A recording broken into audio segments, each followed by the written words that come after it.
2021년 9월 29일 수요 기도를 시작하겠습니다. 다 같이 찬송가 220장 사랑하는 주님 앞에 찬양 드리심으로 기도회 시작하겠습니다.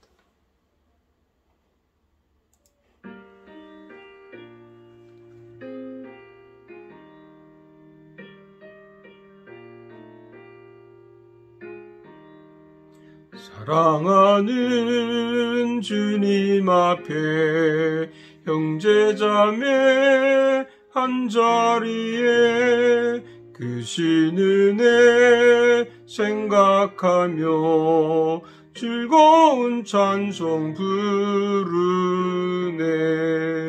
주 예수 본을 받아 모든 사람 내 몸같이 환난 근심 위로하고 진심으로 사랑하세. 사랑하는 주님 앞에 온갖 충성 다 바쳐서 괴로우나 즐거우나 주님만 힘써 섬기네. 이 주님 거룩한 손 제자들의 발을 씻어 남 섬기는 종의 도를 몸소 행해 보이셨네. 사랑하는 주님 예수 같은 주로 섬기나니 한 피바다 한 몸 이룬 형제여 친구들이여 몸같이 친밀하고 마음으로 하나 되어 우리 주님 주신 뜻을 지성으로 준행하세. 아멘. 우리 다 같이 오늘 주신 말씀 같이 봉독하겠습니다. 출애굽기 22장 16절에서 31절까지 되겠습니다. 출애굽기 22장 16절에서 31절까지 제가 말씀을 봉독하겠습니다. 사람이 약혼하지 아니한 처녀를 꾀어 동침하였으면 납폐금을 주고 아내로 삼을 것이요, 만일 처녀의 아버지가 딸을 그에게 주기를 거절하면 그는 처녀에게 납폐금을 돈을 낼지니라. 너는 무당을 살려두지 말라. 짐승과 행음하는 자는 반드시 죽일지니라. 여호와 외에 다른 신에게 제사를 드리는 자는 멸할지니라. 너는 이방 나그네를 압제하지 말며 그들을 학대하지 말라. 너희도 애굽 땅에서 나그네였음이라. 너는 과부나 고아를 해롭게 하지 말라. 내가 만일 그들을 해롭게 함으로 그들이 내게 부르짖으면 내가 반드시 그 부르짖음을 들으시리라. 나의 노가 맹렬함으로 내가 칼로 너희를 죽이리니 너희의 아내는 과부가 되고 너희의 자녀는 고아가 되리라. 내가 만일 너와 함께한 내 백성 중에서 가난한 자에게 돈을 꾸어주면 너는 그에게 채권자같이 하지 말며 이자를 받지 말 것이며, 내가 만일 이웃의 옷을 전당 잡거든 해가 지기 전에 그에게 돌려보내라.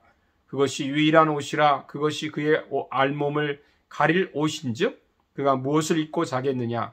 그가 내게 부르짖으면 내가 들으리니 나는 자비로운 자민이라. 너는 재판장을 모독하지 말며 백성의 지도자를 저주하지 말지니라. 너는 내가 추수한 것과 내가 짜낸 즙을 바치기를 더디하지 말지며 내 처음 난 아들들을 내게 줄지며 내 소와 양도 그와 같이 하되 이랫동안 어미와 함께 있게 하다가 여드레 만에 내게 줄지니라. 너희는 내게 거룩한 사람이 될지니 들에서 짐승에게 찢긴 동물의 고기를 먹지 말고 그것을 개에게 던질지니라. 아멘.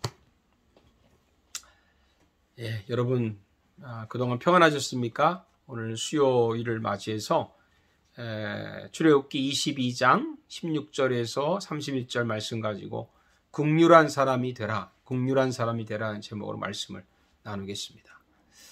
우리 주변에 보면 참 인정머리 없다라고 생각하는 그런 사람들이 간혹 있죠. 그런 사람에게 우리가 뭐라고 합니까? 저 인간 너무 지독해, 또는 저 사람 피도 눈물도 없는 인간이야, 그런 말을 할 수도 있습니다.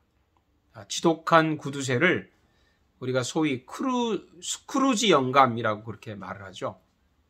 이것은 찰스 디킨스의 크리스마스 캐럴이라는 소설의 주인공으로 나오는 스크루지라는 영감이 자신의 과거와 현재와 미래를 다 본 다음에는 회개하고 자비를 베푸는 사람으로 변한다는 그런 소설입니다. 그러면 스크루지 영감도 이렇게 변화돼서 새롭게 되는데, 크리스찬이 되면 뭐가 변할까요? 뭐가 변해야 될까요? 새 사람이 된다고 말하지 않습니까? 그럼 새 사람이라는 게 뭘까요? 쉽게 말하면 전에 이기적이던 사람이 좀 이타적인 사람이 된다든지, 자기중심적인 사람이 하나님 중심과 이웃 중심으로 바뀐다든지, 사랑이 없던 사람이 사랑이 충만해지는 것이겠죠. 만약 예수를 믿는다고 말하고 아직도 자기 중심적으로 이기적으로 사는 사람이 있다면 그 사람은 크리스천일까? 한번 의문을 품어야 됩니다. 오늘은 하나님께서 크리스천이 어떤 사람인지를 말하고 있습니다. 한마디로 말해서 긍휼이 많은 사람, 사랑이 많은 사람, 특별히 이웃에 대한 그런 사랑을 말씀하고 있습니다. 첫째 이웃은 불신자에 대한 것입니다. 21절에 보면 너는 이방 나그네를 압제하지 말며 그들을 학대하지 말라. 너희도 애굽 땅에서 나그네였음이라 그랬습니다. 우리 주변에 불신자들이 훨씬 더 많죠. 그 중에서 도움이 필요한 사람들이 있습니다. 캐나다는 난민을 잘 받아주는 나라라고 합니다. 어떤 면에서는 좀 우리가 불편한 점이 있지만 참 긍휼이 많은 나라다, 이런 생각이 듭니다. 우리 크리스천들도 그래야 되겠죠. 우리끼리는 서로 나누고 서로 잘 노는데 남에 대해서는 굉장히 냉정합니다. 심지어 이웃교회에 대해서는 아주 무관심하죠. 자기 교회만 잘 되면 그만이다 하는 그런 생각으로 사는 사람들이 적지 않습니다. 그러니 불신자들을 긍휼히 여길 수가 있겠습니까? 저는 선교의 첫걸음은 어려운 불신자를 돌보는 것이라고 생각합니다. 그 이유는 우리도 나그네였기 때문에, 우리도 예전에는 그렇게 살았기 때문입니다. 우리도 캐나다에 이민 온 그런 소수민족 중에 하나가 아니겠습니까? 그럼에도 불구하고 우리를 품고 또 우리를 이렇게 잘 대해주는 것을 보면 우리가 남을 돌보는 것은 마땅한 일입니다. 그래서 우리의 과거를 좀 돌아보면서 이웃들을 사랑할 수 있는 그런 마음이 열리기를 축복합니다. 둘째 이웃은 고아와 과부입니다. 22절에 보니까 너는 과부나 고아를 해롭게 하지 말라고 하셨어요. 하나님은 항상 과부와 고아를 사랑하셨습니다. 과부는 남편을 잃어버린 외로운 사람이고요. 고아는 부모를 잃어버린 그런 사람입니다. 둘 다 사랑하는 사람을 잃어버리고 참 외롭고 고통스럽고 어려운 그런 삶을 살아가고 있는 사람들입니다. 우리 주변에 사랑하는 사람을 잃어버리고 그리고 그렇게 살아가는 이웃들이 있다면 그런 이웃을 찾아서 긍휼을 베풀어야 하는 것입니다. 만약 우리가 과부와 고아를 박대하거나 무관심하면 하나님은 반드시 우리를 벌하신다고 말씀해 주셨어요. 23절에 내가 만일 그들을 해롭게 함으로 그들이 내게 부르짖으면 내가 반드시 그 부르짖음을 들으리라고 했습니다. 24절에 나의 노가 맹렬함으로 내가 칼로 너희를 죽이리니 너희 아내는 과부가 되고 너희 자녀는 고아가 되리라. 참 무시무시한 말씀이죠. 하나님이 우리를 벌할 만큼 과부와 고아를 아끼신다는 것입니다. 야고보서 1장 27절에는 하나님 아버지 앞에서 정결하고 더러움이 없는 경건은 곧 고아와 과부를 환난 중에 돌아보는 것이라고 했습니다.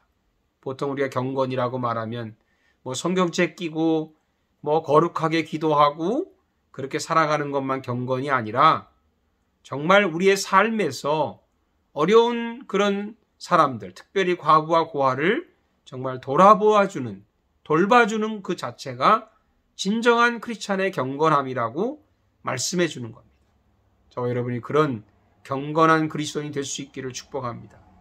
셋째 이웃은 가난한 사람입니다. 25절에 내가 만일 너와 함께한 내 백성 중에서 가난한 자에게 돈을 구워주면 너는 그에게 채권자 같이 하지 말며 이자를 받지 말라고 했습니다. 내가 가난한 사람에게 돈을 구워주면 이자를 받지 말라. 이 말은 요즘 시대에 도무지 이해가 되지 않는 말이죠. 어떻게 하면은 남에게 돈 꿔주고 이자를 더 받아내려고 하는 것이 현대인의 습성이 아니겠습니까? 사람들이 만나기만 하면 돈 갚으라고 독촉을 하고요. 그렇게 하지 말라고 하는 것입니다. 왜 그렇게 하지 말라고 했을까요? 그 대답은 예수님의 비유에서 찾을 수 있습니다. 예수님께서 그 한 비유 중에 나도 빚을 탕감받은 자이라면 나에게 빚진 사람, 다른 사람에 대한 그 빚을 탕감해 주는 것이 마땅한 것이라는 것입니다. 우리는 탕감을 받았는데 만약에 나에게 빚진 사람을 탕감해 주지 않는다면 은혜를 모르는 사람입니다. 은혜를 배신하는 사람이죠. 이것이 우리가 그렇게 하는 것이 마땅히 하나님의 은혜고 사랑인 줄로 믿습니다. 26절에 보면 내가 만일 이웃의 옷을 전당 잡거든 해가 지기 전에 그에게 돌려보내라고 했습니다. 사랑이라고 하는 것은요, 저는 돌려주는 것이라고 생각합니다. 돌려주는 거예요. 원래 그 사람의 것을 그 사람의 것으로 돌려놓는 것, 그게 사랑이다. 무자비함이라는 게 뭡니까? 그거는 빼앗는 겁니다. 남의 것을 강제로라도 빼앗는 것, 이건 무자비한 것이죠. 세상에는 어떻게 남의 것을 빼앗아서라도 나만 배부르면 된다는 것을 가르칩니다. 그러나 하나님은 내 것을 손해보더라도 남의 것을 돌려주고 게다가 내 것까지 더 주라고 말씀해 주십니다. 그것이 하나님의 사랑이고 은혜죠. 예수님이 뭐라고 말씀하셨습니까? 내게 구하는 자에게 주며 내게 꾸고자 하는 자에게 거절하지 말라. 우리가 이웃에 대해서 긍휼을 베푸는 저와 여러분 되시기를 주의 이름으로 축복합니다. 기도하겠습니다. 살아계신 하나님 감사합니다. 우리는 하나님의 은혜를 입었고 사랑을 입었습니다. 긍휼을 받았습니다. 그런데 우리는 이웃에 대해서 긍휼을 베풀지 못할 때가 많습니다. 너무 냉정하고 너무 차갑고 너무 이기적이고 그래서 하나님의 은혜를 받았음에도 불구하고 정말 하나님의 마음을 아프게 하는 그런 사람이 있다면 주님께 회개하고 주님께 용서를 구합니다. 정말 하나님이 긍휼한 분이신 것처럼 우리도 긍휼의 사람이 되게 해 주시옵소서. 예수님의 이름으로 기도하옵나이다. 아멘. 주님과 신기로 마칩니다. 하늘에 계신 우리 아버지여, 이름이 거룩히 여김을 받으시오며 나라의 임하옵시며 뜻이 하늘에서 이루어진 것 같이 땅에서도 이루어지이다. 오늘날 우리에게 일용할 양식을 주옵시고 우리가 우리에게 죄 지은 자를 사하여 준 것 같이 우리 죄를 사하여 주옵시고 우리를 시험에 들지 말게 하옵시며 다만 악에서 구하옵소서. 나라와 권세와 영광이 아버지께 영원히 있사옵나이다. 아멘. 다음 주 오는 주일 10월 첫 주가 됩니다. 다음 주에는 추수감사 주일입니다. 우리 10월부터 또 다시 정말 새로운 마음으로 여러분 또 주일에 만나 뵙기를 주의 이름으로 간절히 소망합니다.